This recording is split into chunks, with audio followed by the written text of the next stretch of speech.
darating na Sabado.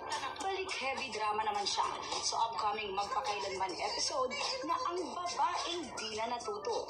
Gaganap si Chris bilang si Steph na ilang beses nabigo sa pag-ibig at nagkaroon ng 5 anak sa iba't ibang lalaki.